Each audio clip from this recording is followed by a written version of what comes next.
प्रचंड मनोबल की प्रतिभा में परिणति। वह पौराणिक गाथा स्मरण रखने योग्य है कि सीता हरण के उपरांत जब रावण को परास्त करने का प्रश्न सामने आया तो राम के द्वारा भेजा गया निमंत्रण उन दिनों के राजाओं और संबंधियों तक ने अस्वीकृत कर दिया था। पर सुदृढ़ संकल्पों के अधूरे रहने से तो दिव्य व्यवस्था पर प्रश्न चिन्ह लगने की स्थिति आती है, वह भी तो अंगीकृत नहीं हो सकती। जिन खोजा तिन पाइया वाली उक्ति के अनुरूप खोज की गई तो रीछ वानरों में से भी ऐसे मनस्वी निकल पड़े जो आदर्शों के निर्वाह में बड़े से बड़ा जोखिम उठाने के लिए तत्परता दिखाने लगे।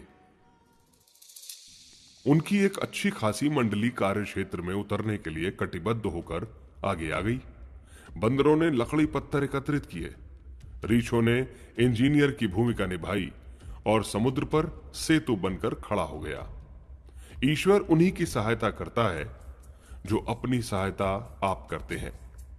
प्रतिकूलताएं हटती और अनुकूलताएं जुटती चली गईं। लंका विजय और श्री राम की अवध वापसी वाली कथा सर्वविदित है। सीता भी अनेक बंधनों से छुटकारा पाकर वापस आ गई। यहां दो निष्कर्ष निकलते हैं।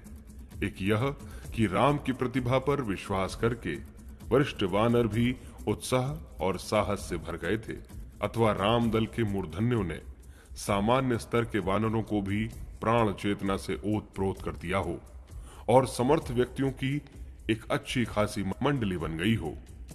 दूसरी ओर समर्थ शासनाध्यक्ष भी रावण की समर्थता और अपनी दुर्बलता को देखते हुए डर गए हों और झंझट में पड़ने से डरकर कन्नी काट गए हों। निष्कर्ष यही निकलता है कि परिष्कृत प्रतिभा दुर्बल सहयोगियों की सहायता से भी बड़े से बड़े काम संपन्न कर लेती है, जबकि डरकर समर्थ व्यक्ति भी हाथ पैर फुला बैठते हैं। राणा प्रताप के सैनिकों में अधिकांश आदिवासियों का ही पिछड़ा समझा जाने वाला समुदाय प्रमुख था। लक्ष्मीबाई रानी ने घर के पिंजरे में बंद रहने वाली महिलाओं को भी प्रोत्साहन देकर युद्ध क्षेत्र में वीर सैनिकों की तरह ला खड़ा किया था। रानी लक्ष्मीबाई ने तो अपने समय के दुर्दांत दस्यु सागर सिंह को लूट मार करके भागते समय केवल अपनी सहेली सुंदर के सहयोग से बंदी बनाकर दरबार में खड़ा कर दिया था। उनकी मनस्विता के समक्ष उसका सारा दुस्साहस ढह गया। रानी ने अंततः उसे अपना सहयोगी बनाकर उसकी प्रतिभा का उपयोग अपनी सेना की शक्ति बढ़ाने में किया। साधारण लोगों की प्रतिभा उभार कर साहस के धनी लोगों ने बड़े बड़े काम करा लिए थे। चंद्रगुप्त बड़े साम्राज्य का दायित्व संभालने के योग्य अपने को पा नहीं रहा था, पर चाणक्य ने उसमें प्राण फूके और अपने आदेशानुसार चलने के लिए विवश कर दिया। अर्जुन भी महाभारत की बागडोर संभालने में सकपका रहा था, पर कृष्ण ने उसे वैसा ही करने के लिए बाधित कर दिया जैसा कि वे चाहते थे। समर्थ गुरु रामदास की मनस्विता यदि उच्च स्तर की ही नहीं रही होती तो शिवाजी की परिस्थितियां गजब का पराक्रम करा सकने के लिए उद्यत न होने देती। रामकृष्ण परमहंस ही थे जिन्होंने विवेकानंद को एक साधारण विद्यार्थी से ऊंचा उठाकर विश्व भर में भारतीय संस्कृति का संदेशवाहक बना दिया। दयानंद की प्रगतिशीलता के पीछे विरजानंद के प्रोत्साहन ने कम योगदान नहीं दिया था। साथियों और मार्गदर्शकों की प्रतिभा जिस किसी पर अपना आवेश हस्तांतरित कर दे वही कुछ से कुछ बन जाता है। औजारों हथियारों को ठीक तरह काम करने के लिए उनकी धार तेज रखने की आवश्यकता पड़ती है। इसके लिए उन्हें पत्थर पर रगड़कर शान पर चढ़ाने की आवश्यकता पड़ती है। पहलवान भी चाहे जब दंगल में जाकर कुश्ती नहीं पछाड़ लेते, इसके लिए उन्हें मुद्दतों अखाड़े में अभ्यास करना पड़ता है। प्रतिभा भी यकायक परिष्कृत स्तर की नहीं बन जाती। इसके लिए आए दिन अवांछनीयताओं से जूझना और सुसंस्कारी आदर्शवादिता के अभिवर्धन का प्रयास निरंतर जारी रखना पड़ता है। समाज सेवा के रूप में अन्यान्यों के साथ भी यह प्रयत्न जारी रखा जा सकता है। समाज में ऐसे अवसर निरंतर नहीं मिलते निजी जीवन और परिवार परिकर का क्षेत्र ऐसा है जिसमें सुधार परिष्कार के लिए कोई न कोई कारण निरंतर विद्यमान रहते हैं। रोज घर में बुहारी लगाने की, नहाने, कपड़े धोने की आवश्यकता पड़ती है। अपने गुण, कर्म, स्वभाव में कहीं न कहीं से मलिनता घुस पड़ती है। उनका निराकरण करना है। मन में, स्वभाव में पूर्व संचित कुसंस्कारों, परिचितों के संपर्कों से मात्र अनौचित्य ही पल्ले बंधता है। उसका निराकरण अपने आप से जूझे बिना, समझाने से लेकर धमकाने तक का प्रयोग करने के अतिरिक्त स्वच्छता, शालीनता बनाए बिना नहीं हो सकता। इसके अतिरिक्त आदर्शों का परिपालन भी स्वभाव का अंग बनाना पड़ता है। इसके लिए दूसरों से तो यत्किंचित सहायता ही मिल पाती है। बच्चे अपने प्रयास से रेंगने और खड़े होने का प्रयत्न करते हैं, तभी वे चलने और दौड़ने में समर्थ होते हैं। अपने आप को व्यक्तित्व के हर पक्ष को समुन्नत बनाने के लिए निरंतर अवसर तलाशने और प्रयत्न करने पड़ते हैं। इस अवसर पर आत्मनिरीक्षण, आत्मसमीक्षा, आत्म सुधार और आत्म विकास के लिए अपनी दिनचर्या में ही प्रगतिशीलता का अभ्यास करना होता है। इसी प्रकार शरीर से एक कदम आगे बढ़ते ही परिवार परिकर को श्रेष्ठ समुन्नत बनाने पर ही उनका भविष्य निखरता है। अस्तु उनके परिशोधन के लिए भी श्रमशीलता, शिष्टता, मितव्ययिता, सुव्यवस्था और सहकारिता की प्रवृत्तियों को उन सब के अभ्यास में उतारने के लिए कुछ कारगर कदम उठाने पड़ते हैं। अन्यथा पर उपदेश कुशल बहुतेरे, भर बन जाने से उपहास तिरस्कार के अतिरिक्त और कुछ हाथ नहीं लगता। अपनी योग्यता क्षमता बढ़ा लेने के उपरांत ही यह बन पड़ता है कि दूसरों पर इच्छित प्रभाव डाला जाए और उन्हें उठने बैठने में सक्षम बनाया जाए। रेल का इंजन स्वयं समर्थ होता है और अपने साधनों से गति पकड़ता है, तभी उसके साथ जुड़े हुए पीछे वाले डब्बे भी गति पकड़ते हैं।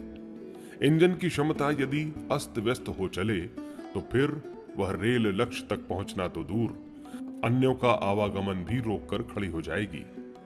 दूसरों की सहायता मिलती तो है, पर उसे प्राप्त करने के लिए, अपनी पात्रता को विकसित करने के लिए असाधारण प्रयत्न करने पड़ते हैं। पात्रता ही प्रकारांतर से सफलता जैसे पुरस्कार साथ लेकर वापस लौटती है।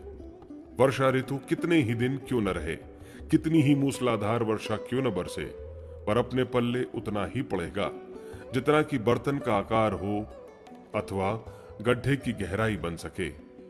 उन दिनों सब जगह हरियाली उगती है, पर चट्टानों पर एक तिनका भी नहीं उगता। उर्वरता ना हो तो भूमि में कोई बीज उगेगा ही नहीं। छात्रों को अगली कक्षा में चढ़ने या पुरस्कार जीतने, छात्रवृत्ति पाने का अवसर किसी की कृपा से नहीं मिलता।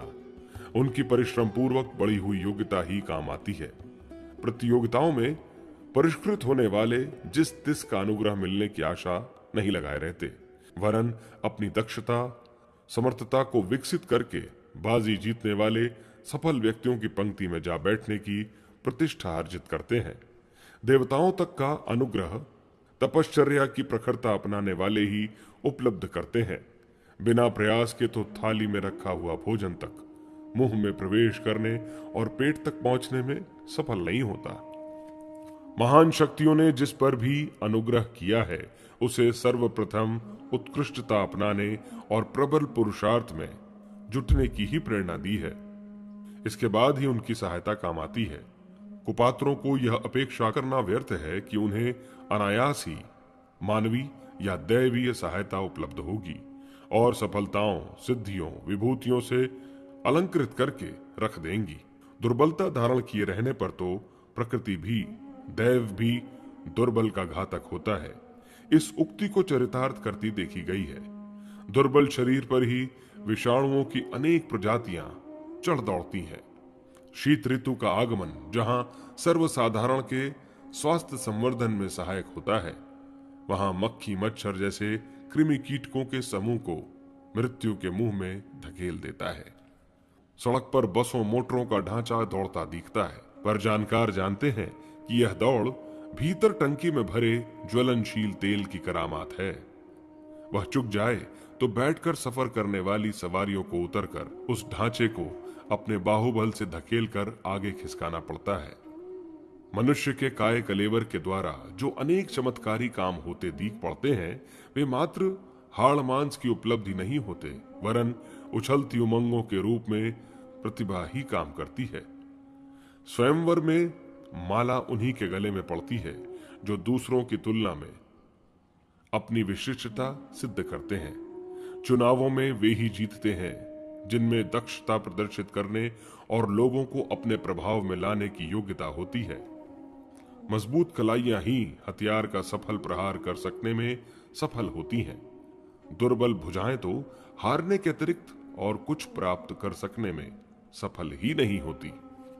भीष्म ने मृत्यु को धमकाया था कि जब तक उत्तरायण सूर्य न आवे तब तक इस ओर पैर न धरना। सावित्री ने यमराज के भैंसे की पूंछ पकड़कर उसे रोक लिया था और सत्यवान के प्राण वापस करने के लिए बाधित किया था। अर्जुन ने पैना तीर चलाकर पाताल गंगा की धार ऊपर निकाली थी और भीष्म की इच्छा अनुसार उनकी प्यास बुझाई थी। राणा सांगा के शरीर में 80 गहरे घाव लगे थे, फिर भी वे पीड़ा की परवाह न करते हुए अंतिम सांस रहने तक युद्ध में जूझते ही रहे थे। बड़े काम बड़े व्यक्तियों से ही बन पड़ते हैं। भारी वजन उठाने में हाथी जैसे सशक्त ही काम आते हैं। बकरों और गधों में उतना बन नहीं पड़ता, भले ही वे कल्पना करते, मन ललचाते या डींगे हाँकते रहें। प्रतिभा जिधर भी मुड़ती है उधर ही बुलडोजरों की तरह मैदान साफ करती चलती है। सर्वविदित है कि यूरोप का विश्व विजयी पहलवान सैंडो किशोर अवस्था तक अनेक बीमारियों से घिरा दुर्बल काया लिए फिरता था, पर जब उन्होंने समर्थ तत्वाधान में स्वास्थ्य का नए सिरे से संचालन और बढ़ाना शुरू किया तो कुछ ही समय में विश्व विजयी स्तर के पहलवान बन गए। भारत के